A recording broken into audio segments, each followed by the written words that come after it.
আসসালামু আলাইকুম। আমৃত্যু ভালোবাসি তোকে, লিখেছেন সালমা চৌধুরী।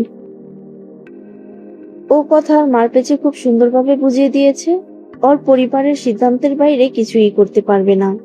পরিবারের সিদ্ধান্তের বাইরে কিছু করতে বলেছে কে? তানবীর মুখ ফুলিয়ে রাগী স্বরে বলল, তুমি কি বুঝতেছো না? ও আমাকে রিজেক্ট করেছে। আবির সহাসে বলল, রিজেক্ট তাকেই করা যায় যার অবস্থান মন আর মস্তিষ্ক কোথাও নেই। হৃদয়ে জায়গা দেওয়া মানুষকে রিজেক্ট করা অসম্ভব। রইল বাকি বাস্তবতার কথা। তুই খুব ভালোভাবেই জানিস বন্যা বাস্তববাদী একটা মেয়ে। সে তোকে বাস্তবতা নিয়ে জ্ঞান দিবে, এটাই স্বাভাবিক। এই নিয়ে মন খারাপ করে থাকার কোনো মানে হয় না। মাথা গরম না করে সে কি বোঝাতে চেয়েছে সেগুলো বোঝার চেষ্টা কর। তোর ভাগ্য ভালো, একটা ম্যাচিওর মেয়ে পেয়েছিস জীবনে। তোর যা রাগ, তোর বোনের মতো ইম্যাচিওর মেয়ে কপালে জুটলে এতদিনে কি যে করতি কে জানে। তুমি আমার বোনকে এভাবে বলতে পারো না। আমার বোন কতটা ভদ্র আর ম্যাচিউর তার বিবরণ আমি তোমাকে দেওয়ার প্রয়োজন মনে করছি না। মানছি একটু আধটু দুষ্টামি করে, তাই বলে এই না যে আমার বোন ইম্যাচিউর। ভবিষ্যতে আমার সামনে বনুর ব্যাপারে আজে বাজে কথা বলার আগে কয়েকবার ভাববে। ভুলে যেও না আমি তোমার সম্বন্ধী হই। অভদ্র ছেলে বউয়ের বড় ভাইকে যথাযথ সম্মান দেয় না। আবির নিজের কপালে আলতোভাবে চাপড় মেরে বলল, উফ, আমি তো ভুলেই গিয়েছিলাম। আসসালামু আলাইকুম ভাইজান, ভালো আছেন ভাইজান? আপনার শরীর মন ভালো আছে তো? আকস্মাৎ মেঘ বেরিয়ে এসে বলল, ভাইয়া তোমার ফোন বন্ধ ছিল কেন? আবির কথা থামিয়ে অন্যদিকে তাকালো। তানবীর চাপা স্বরে জানালো, এমনিতেই। তুই ভাইয়ার সাথে বাসায় চলে যাস, আমার বাসায় ফিরতে রাত হবে। তোমার কি মন খারাপ, কিছু হয়েছে? তেমন কিছু না। আশানুরূপ উত্তর না পেয়ে মেঘ সামনে চলে গেল।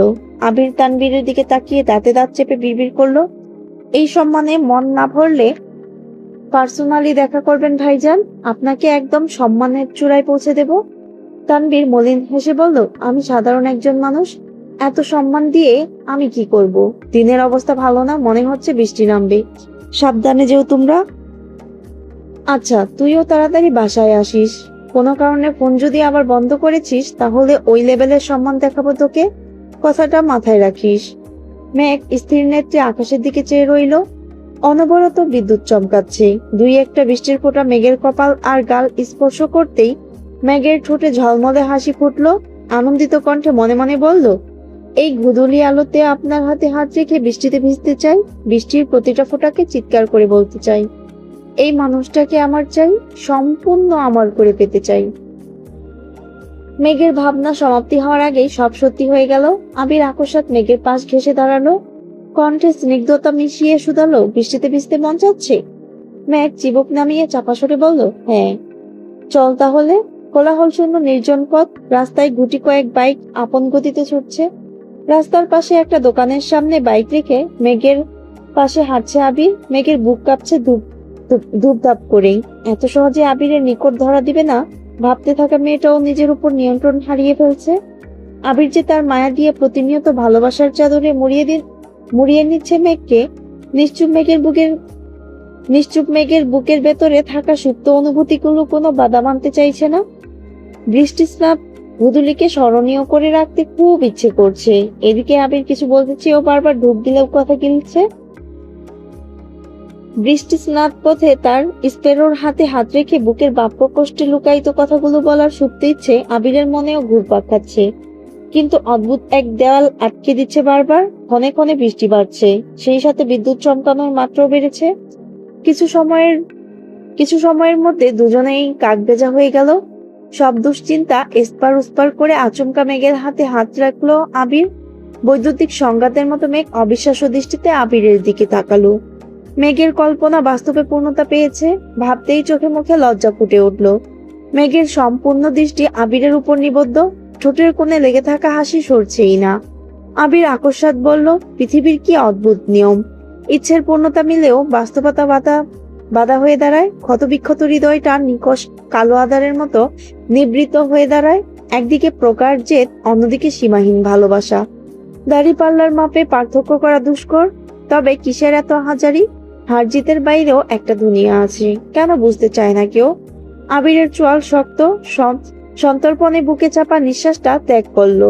ভালো লাগা বিহম্বল মুহূর্তে আবিরের এহেন আচরণ মেঘের ছোট্ট মগজে বিশেষ প্রভাব ফেললো।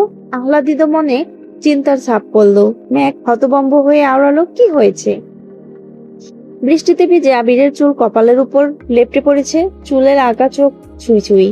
আবির এক হাতে চোখের উপর থেকে চুল সরিয়ে নিবু নিবু কণ্ঠে বলল, এই পৃথিবীতে প্রতিটা মানুষের জীবনে সবচেয়ে গুরুত্ব ব্যক্তি হলো মা।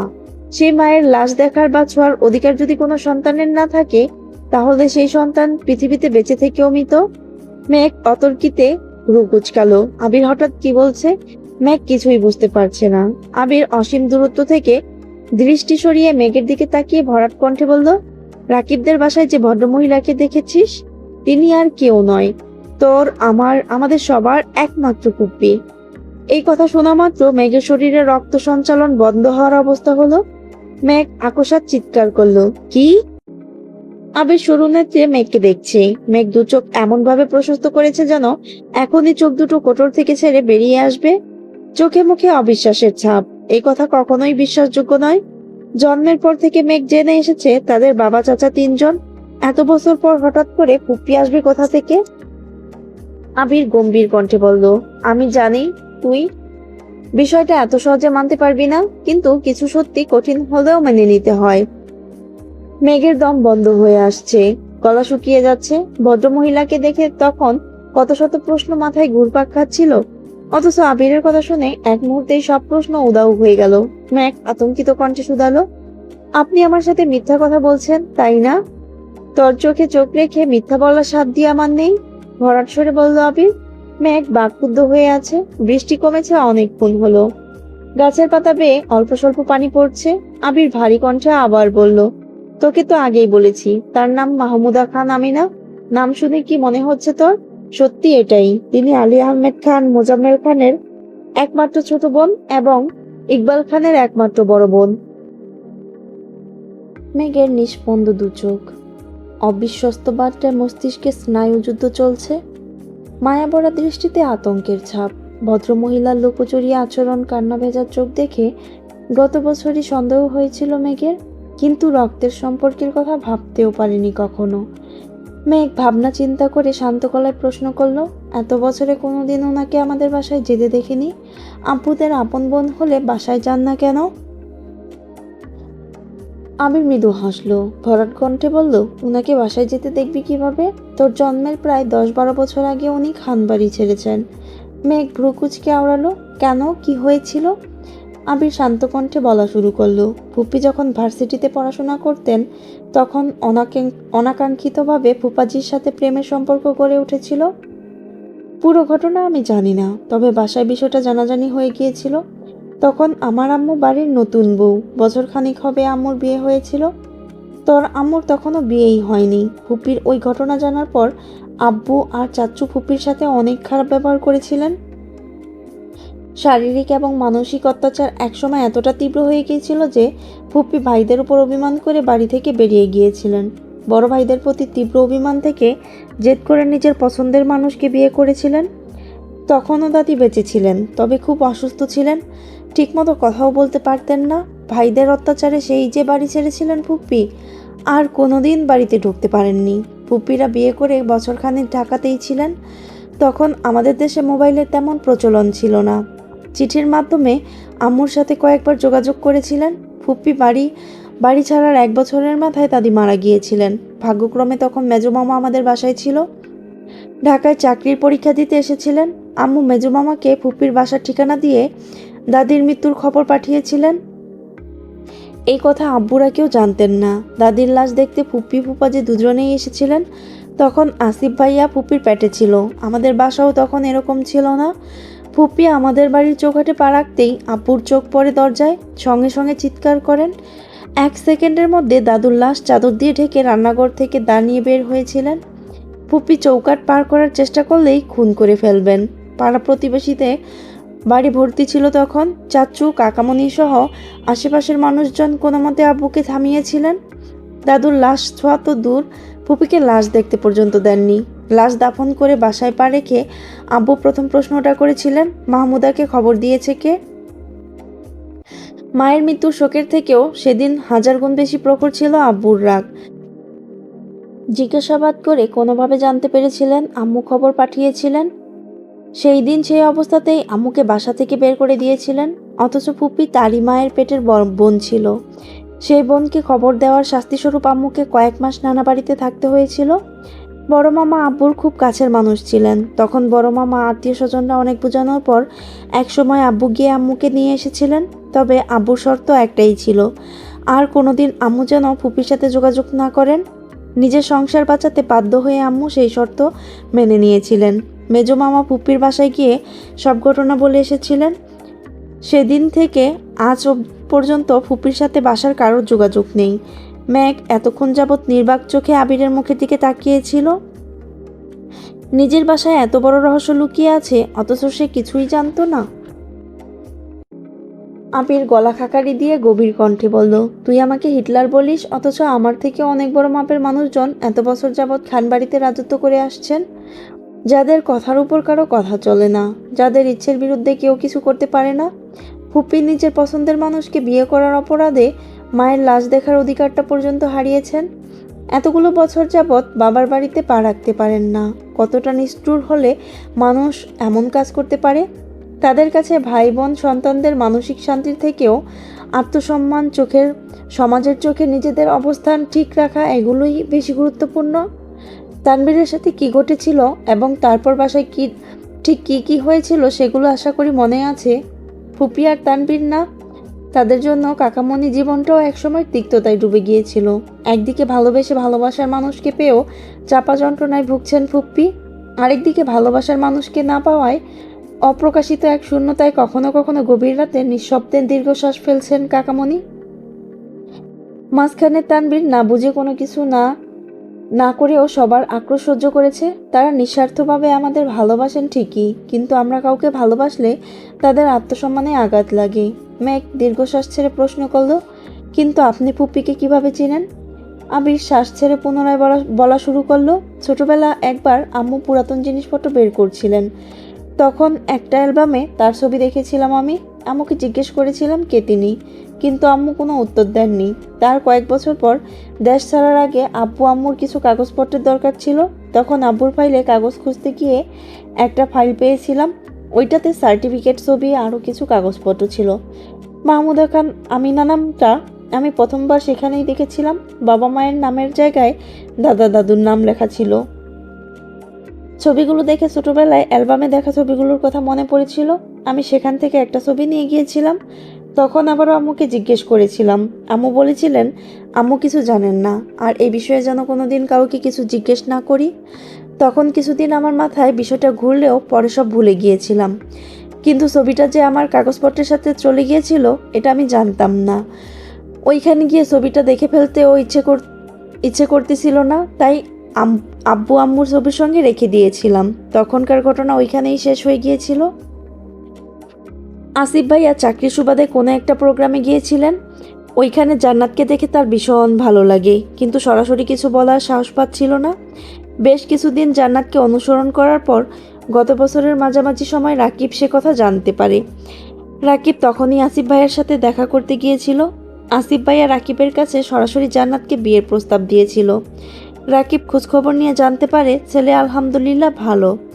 তখন রাকিব আমাকে আসিফ ভাইয়ার ফেসবুক আইডির লিঙ্ক পাঠিয়েছিল। ওইখানে কভার ফটোতে একটা ছবি দিছিল। কেন জানি আমার ছবিতে থাকা ভদ্রমহিলাকে খুব পরিচিত মনে হয়েছিল। আমি রাকিবকে বলে আসিফ ভাইয়ার বায়োডাটা সংগ্রহ করি। ওইখানে আমি দ্বিতীয়বারের মতো মাহমুদা খান আমিনার নামটা দেখেছিলাম। সেদিন প্রথমবারের মতো আমি আমার জীবনের সবচেয়ে বড় ধাক্কাটা খেয়েছিলাম। আমি সব খুঁজে সেই পুরনো ছবিটা বের করে বারবার ফেসবুকের ছবির সাথে মেলানোর চেষ্টা করেছিলাম। অস্থিরতায় সেদিন প্রায় মরতে বসেছিলাম। নিজের চোখে বিশ্বাস করতে পারছিলাম না। বিশ্বাস করতে কষ্ট হচ্ছিল যে আমার একজন ফুপি আছে, তাও আবার জীবিত। পরিস্থিতি সামলানোর বিন্দুমাত্র শক্তি আমার ছিল না। সেই রাতেই তানভীর আর রাকিবকে আসিফ ভাইয়ার বাসায় পাঠিয়েছিলাম। ফুপির সাথে প্রথমবারের মতো ফোনে কথা বলেছিলাম। নাম পরিচয় বলার পর তার সে কি কান্না! তানভীর আর আমার মতো রাকিবও হতভম্ব হয়ে গিয়েছিল। বিয়ের আলোচনা ওখানে স্টপ হয়ে গিয়েছিল। অফিসিয়াল কাজে আসিফ ভাইয়াকেও 1 বছরের জন্য দেশের বাইরে যেতে হয়েছিল। অবশেষে আমি ফিরলাম, ভাইয়াও এসেছে কিছুদিন হলো। তারপর আমরা পুপিতের বাসায় গেলাম, কথাবার্তা বললাম। বাকিটা তো আজ দেখলি। মেঘের গলায় আটকে থাকা নিঃশ্বাসটা দীর্ঘশ্বাস হয়ে বেরিয়ে এসেছে। মেঘের অনাড়ম্বর জীবনের অন্তরালে কত কিছু ঘটেছে, অথচ মেঘ কিছুই জানতো না। মেঘ হঠাৎই উদ্বিগ্ন কণ্ঠে শুধালো, তিনি গত বছর আমাদের গ্রামের বাড়িতে গিয়েছিলেন কিভাবে? তাছাড়া এক শহরে থেকেও এত বছরে আব্বু বড় আব্বুর সাথে দেখা হলো না। ফুপিকে গ্রামে নেওয়ার পরিকল্পনাটা আমার আর তানবীরের ছিল। ফুপির খুব ইচ্ছে ছিল ভাই ভাবি আর তোদেরকে দেখার। আব্বু বাসায় আসতে নিষেধ করেছিলেন, গ্রামে যাওয়া তো নিষেধ ছিল না। তাছাড়া তারা অনেক বছর যশোর ছিলেন, ঢাকা এসেছেন কয়েক বছর হবে। এত বিস্তারিত আমি জানি না, তোকে জানানোটা প্রয়োজন ছিল তাই জানালাম। আপাতত বাসার কাউকে এ ব্যাপারে কিছু জিজ্ঞেস করার প্রয়োজন নেই। এমনিতেই অনেক রাত হয়ে গিয়েছে, তাড়াতাড়ি চল, বাসায় যেতে হবে। আধার রাতের বিষণ্ণ আকাশটা আজ একটু বেশি নিস্তব্ধ। বৃষ্টি শূন্য রাত অতি সন্তর্পণে অব্যাহতি চাইছে। বাতাসের শান্ত প্রবাহে ভেজা ফুলের গ্রাণ, অনুভূতির হৃদয়ে অশ্রুরা রিক্ত, স্মৃতির শহর বিধ্বস্ত। অতীতের অবিশ্বাস্য তিক্ত স্মৃতিগুলো উষ্ণ বুকে ব্যথার পাহাড় সৃষ্টি করছে। বিষাদগ্রস্ত মন আগুনের তাপের ন্যায় উত্তপ্ত গা, ঝাপসা চোখের দৃষ্টি কারো ঘোরে প্রবলভাবে আচ্ছন্ন, মস্তিষ্কে অনবরত কম্পন। ছায়াপথের নিস্তব্ধতা যেমন কাটছে না, তেমনি মেঘের শরীরের তাপমাত্রাও নামছে না।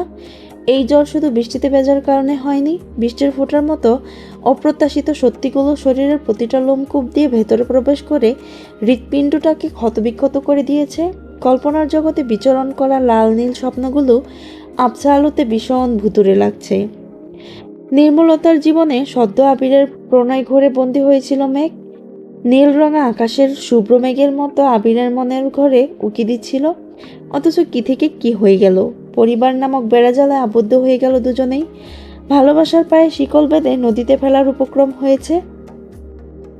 ফুপি কাকামণি দুজনের জীবনের গল্প দুই রকম ভাবে লেখা। একজন প্রিয় মানুষ পেয়েও সব হারা, অন্যজন সব পেয়েও প্রিয় মানুষ হারা। অল্প কয়েক মাসে মেঘ আবিরকে ভালোবেসে ফেলেছে, যে ভালোবাসার সম্পর্ক অপ্রকাশিত হলেও অদ্ভুত রকম মজবুত। মেঘের মনে টানাপোড়েন চলছে, একবার বন্যা তানবীরের কথা ভেবে শঙ্কিত হচ্ছে, আবার আবিরের কথা ভেবে শঙ্কিত হচ্ছে। ঝড়ের ঘোরে সারা রাত আবল তাবল বলেছে। শেষ রাতের দিকে শরীর কাঁপুনি দিয়ে জ্বর এসেছিল। বেলা হতে হতে জ্বর কিছুটা কমেও গিয়েছে। আবির অফিসের জন্য রেডি হয়ে বেরিয়েছিল। মেঘের রুমের সামনে এসে মোলায়েম কণ্ঠে ডাকলো, আমি কি আসতে পারি? মেঘ উত্তপ্ত চোখে তাকিয়ে মৃদুস্বরে বলল, আসুন। আবির রুমে এসে মেঘের কপালে হাত রেখে বুড়ো কুচকালো। সহসা টেবিলের উপর থেকে ওষুধ হাতে নিয়ে রাগী স্বরে শুধালো, রাতে ওষুধ রেখে গিয়েছিলাম, খাসনি কেন? ওষুধ খেতে ইচ্ছে করেনি তাই খাইনি। আমি ভেবেছিলাম জ্বর আসবে না। কেন, জ্বর কি তোর নানা শ্বশুর লাগে যে নাত বউয়ের মনের সব কথা মেনে চলবে? আবিরের ঠোঁটে হাসি দেখে মেঘের খুব রাগ হলো। তেজপূর্ণ কণ্ঠে বলে উঠল, এত কিছু জানার পরও আপনি হাসতেছেন কিভাবে? ফুপির জন্য আপনার কি একটুও মায়া হচ্ছে না? মাই ডিয়ার স্পেরো, এ ভাষায় মায়া দিয়ে কোনো কাজ হবে না। অন্তত পক্ষে আমার আব্বুর সামনে তো হবেই না। যা করতে হবে পরিকল্পনা করে করতে হবে। আমি আর তানবীর ভাবছি কোনোভাবে ফুপির সাথে বাসার মানুষদের দেখা করানো সম্ভব হয় কিনা। মেঘ তৎক্ষণাৎ শোয়া থেকে উঠল, উত্তেজিত কণ্ঠে আওড়ালো, আমি কি কোনোভাবে সাহায্য করতে পারি? আপনাদের সাহায্য করতে পারলে আমার খুব শান্তি লাগবে। জি না ম্যাম, আপনি এখন ওষুধটা খেয়ে চুপচাপ ঘুম দেন, তাহলে আমার খুব শান্তি লাগবে। মেঘ চোখ কুঁচকে ঠোঁট গোল করে তীক্ষ্ণ দৃষ্টিতে তাকালো। আবির ওষুধ আর পানির গ্লাস এগিয়ে দিল। মেঘ ওষুধ খেয়ে চুপচাপ শুয়ে পড়েছে। মেঘের আকস্মিক পরিবর্তনে আবির কিঞ্চিত স্তম্ভিত হলো। কয়েক মুহূর্ত মেঘের বন্ধ চোখের পাতায় চেয়ে থেকে নিঃশব্দে বেরিয়ে গেল। আবির নিজের কেবিনে বসে আছে, সম্মুখে তানবীর বসা। বন্যার সাথে ওই ঘটনার পর থেকে তানবীর কেমন যেন হয়ে গিয়েছে। চাকরির প্রত্যাশায় শুরু করা পড়াশোনা ধীরে ধীরে গতি হারিয়ে ফেলতেছে। বাসায় কারোর সাথে তেমন কথা বলে না, বন্ধুদের সাথে দেখা করে না, এমনকি কিছুদিন যাবৎ আবিরকেও এড়িয়ে চলছে। তাই আবির কল দিয়ে অফিসে আসতে বলেছিল। আবির রাগে স্বরে ধমক দিল, তোর কি সমস্যা? আমি মানুষটাই পরিপূর্ণ একটা সমস্যা। আমি স্বপ্ন দেখলে সমস্যা, আবার না দেখলেও সমস্যা। নিঃশ্বাস নিলেও সমস্যা, আর না নিলেও সমস্যা। আমার পদে পদে শুধু সমস্যা আর সমস্যা। আবির কয়েক সেকেন্ড চুপ থেকে আচমকা ভারী কণ্ঠে প্রশ্ন করলো, তোর সঙ্গে মজা করার জন্য ডাকিনি, তোকে শেষবারের মতো জিজ্ঞেস করছি, তুই কি বন্যাকে ভালোবাসিস? তানবীর আবিরের দিকে তাকিয়ে প্রবলভাবে মাথা দুলিয়ে নিরেট কণ্ঠে জবাব দিল, হ্যাঁ, আমি তানবীর খুব ভাবনা চিন্তা করে সম্পূর্ণ সজ্ঞানে বন্যাকে ভালোবেসেছি। এটা যদি আমার ভুল হয় তাহলে এই ভুলের অনলে আমি পুড়ে যেতে চাই। বন্যা যখন পুরা ছাই স্পর্শ করবে তখন আমি চিৎকার করে বলবো, এই বেপরোয়া ছেলেটা তোমাকে খুব ভালোবাসে বন্যা। আবির নিঃশব্দে হেসে বলল, তোর মনে সারাক্ষণ এসব চলে? তানবীর ক্ষীণ হেসে বলল, সরি ভাইয়া, ভালোবাসি কিনা জানতে চাইলে তাই এভাবে বলে ফেলেছি। সত্যি বলতে আমি বন্যাকে নিয়ে অনেক ভেবেছি। প্রথমে ভালো লাগা ভেবে গোল কাটানোর জন্য অনেক চেষ্টাও করেছি, কিন্তু সময়ের সাথে সাথে মনের সাথে কুলাতে পারছিলাম না। যখন বুঝতে পেরেছি আমার হৃদয়ে বন্যা স্থায়ী বাসিন্দা হয়ে গিয়েছে, তখন নিজের ব্যর্থতা মেনে নিয়েছি। রাকিব ভাইয়া, রাসেল ভাইয়া এবং তোমাকেও জানিয়েছি। অবশ্য ততদিনে তুমি জেনে গিয়েছিলে। বন্যা আমার ঘোর না ভাইয়া, ও আমার বুকের বাঁ পাশের নীলকুঠুরি রঙিন প্রজাপতি, কিন্তু সে যে আমার ধরাছোঁয়ার বাইরে। তার দৃষ্টিতে আমি অপদার্থ, অযোগ্য একটা ছেলে। এজন্যই তো এই কয়দিনে একটা কল পর্যন্ত দেয়নি। আবির চোখ রাঙিয়ে কিছুক্ষণ চেয়ে থেকে হঠাৎই বলে উঠল, এক মুহূর্তের জন্য মেনে নিলাম তুই অযোগ্য, কিন্তু তোর ভালোবাসা কি খুব যোগ্য? আমার প্রশ্ন হলো, তোর ভালোবাসা কি বিয়ের যোগ্য, নাকি এখনো মনের দোটানা আছে? জানিস তো, মনের কোণে অভিশঙ্কা নিয়ে প্রেম হয়, কিন্তু সারা জীবন পাশে থাকার সাহস হয় না। তোকে নির্ভীক ভঙ্গিতে বলতে হবে, যে কোনো মূল্যেই হোক বন্যাকে তোর চাই। প্রেমিকা কোনো কারণে রাগ দেখালে প্রেমিকার উপর রাগ করে যোগাযোগ বন্ধ করাটা বোকামি, বরং প্রেমিকার রাগের কারণ উদ্ঘাটন করাটা একজন আদর্শ প্রেমিকের কর্তব্য। বন্যা তোকে ভালোবাসে, তাই ওর রাগ অভিমান প্রকাশের একমাত্র জায়গা তুই। হয়তো মেঘের মতো ও সরাসরি কিছু বলতে পারে না, কিন্তু তোর উচিত তার কথা সঠিক মানে বোঝা। ভাই, ভালোবাসার মূল্য ভালোবেসেই দিতে হয়। তানবীর ঢোক গেল অক্লিষ্ট কণ্ঠে শুধালো, এখন আমার কি করা উচিত? আবির মেঘে সরে বলল, বুড়িগঙ্গাতে ডুব দিয়ে আসিস। মজা করো না ভাইয়া, আমি খুব সিরিয়াস। আবির শান্ত গলায় জানতে চাইল, তুই যে চাকরির প্রস্তুতি নিচ্ছিস, এটা কি বন্যা জানে? জানি না, আমি কিছু বলিনি। বনু বলেছে কিনা জানি না। বাহ, অসাধারণ। এই বিষয়ে আর কিছুই বলার নেই আমার। আজে বাজে সব চিন্তা বাদ দিয়ে পড়াশোনায় মনোযোগ দে। আমি কথা দিচ্ছি, তোর বন্যাকে এনে দেওয়ার দায়িত্ব আমার। সত্যি? পুরোপুরি সত্যি। দাঁড়াও, তোমাকে একটু জড়িয়ে ধরি। এখন জড়িয়ে ধরতে হবে না, যখন প্রয়োজন হবে তখন ধরিস। ধাবমান সময়ের সাথে পাল্লা দিয়ে চলা সম্ভব না। আবিরের কথা মতো পড়াশোনায় মনোযোগী হয়েছে তানবীর। বন্যার সাথে কথা হয় না 15 দিন হলো। মেঘের জ্বর কেটে গেলেও মন হালকা হয়নি এখনো। ফুপ্পি, আবির, বড় আব্বুর চিন্তা ইদানিং মন একটু বেশিই খারাপ থাকে। আবিরের সাথে কথা হয় না, দেখাও হয় না ঠিক মতো। আবিরের বাসায় ফিরতে আগের মতোই গভীর রাত হয়ে যায়, কিন্তু এখন আর কেউ ব্যালকনিতে দাঁড়িয়ে অপেক্ষা করে না। একসময় অল্পতে কান্না করা অভিমানী এক মেয়ে ছিল মেঘ। সময়ের আবর্তে এখন সে নিজের সিদ্ধান্তে অটল থাকতে সক্ষম। কারো কথায় বা আচরণে ঠোঁট উল্টিয়ে কান্না করাটা বেমালুম ভুলেই গিয়েছে। অল্প স্বল্প অভিমানের প্রকাশ কেবল বন্যার সঙ্গেই হয়, কিন্তু ইদানিং মন খারাপের কারণে সেটাও হচ্ছে না। মেঘ ভার্সিটিতে এসেছে কিছুদিন হলো, বন্যা এখনো আসেনি। এর মধ্যে মিনহাজ এসেছে। মেঘকে মনমরা হয়ে থাকতে দেখে আস্তে করে বলল, কি রে, তোর আবিরের সাথে ব্রেকআপ হয়ে গেল নাকি?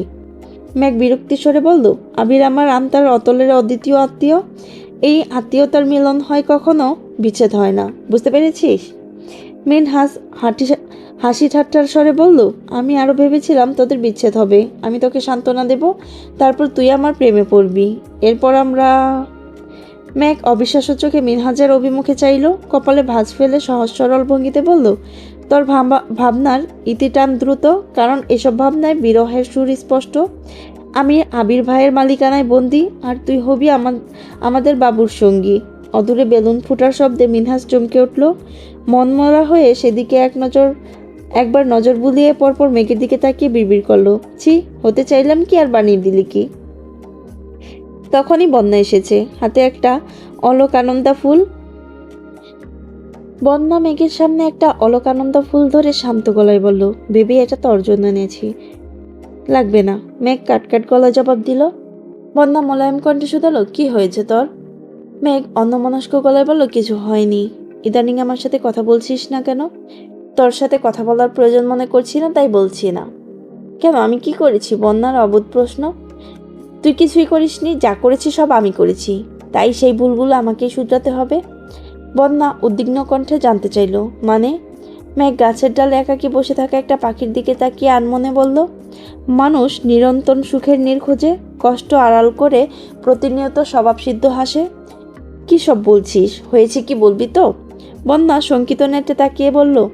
মেঘের তপ্তস্বর শোনা গেল, সরি বন্যা, ভাইয়ার বিষয়ে তোকে এত জোর করাটা আমার একদম উচিত হয়নি। আমার আবির ভাই ঠিকই বলেন, আমি সত্যিই নির্বোধ। তুই আমার জীবনের সবচেয়ে কাছের মানুষ, তাই অবুঝ মনে তোকে ভাবি করার তীব্র ইচ্ছে জন্মেছিল। সেই ইচ্ছে আরও বেশি প্রকট হয়েছিল যখন জানতে পেরেছিলাম তানবীর ভাইও তোকে ভালোবাসে। ওই দিন পৃথিবীর বুকে সবচেয়ে সুখী মানুষটা ছিলাম আমি, কিন্তু একবারের জন্য ভাবিনি আমাদের আচরণ তোর মনে এতটা ঘৃণিত।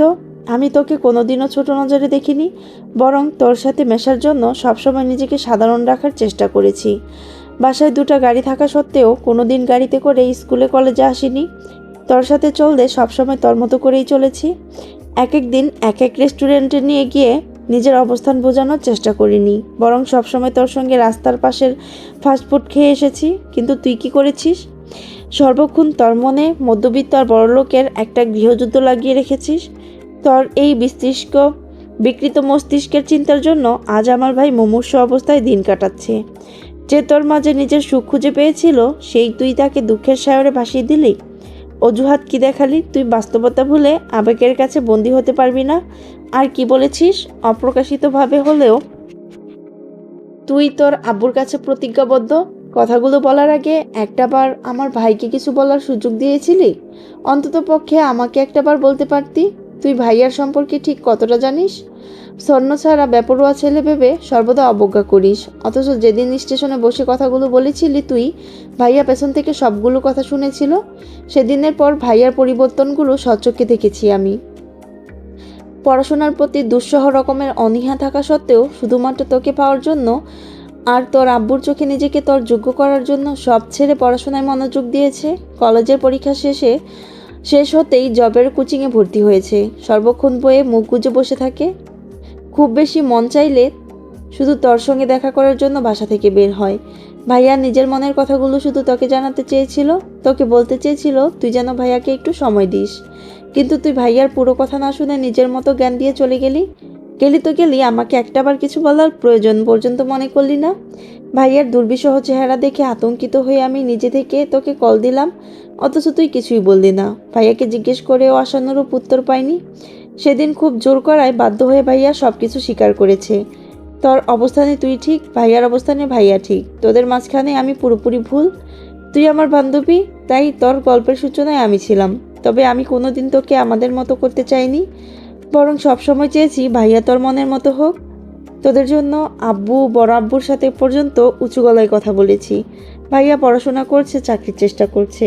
এসবের কিছুই তোকে জানাইনি আমি, কারণ তোর মনে হতে পারে আমার ভাই বলে আমি তার নামে অতিরিক্ত প্রশংসা করছি, তাই চেয়েছিলাম তোকে সারপ্রাইজ দিব। কিন্তু শেষটা এত জঘন্য হবে চিন্তাও করতে পারিনি। তুই ভাইয়াকে ভালো না বাসলে আমি তোকে কোনোদিন জোর করতাম না। তুই ভালোবেসেছিস, আমি সেটা বুঝতে পেরেছিলাম বলেই অধিকার দেখিয়েছিলাম। তার জন্য আমি সত্যি দুঃখিত।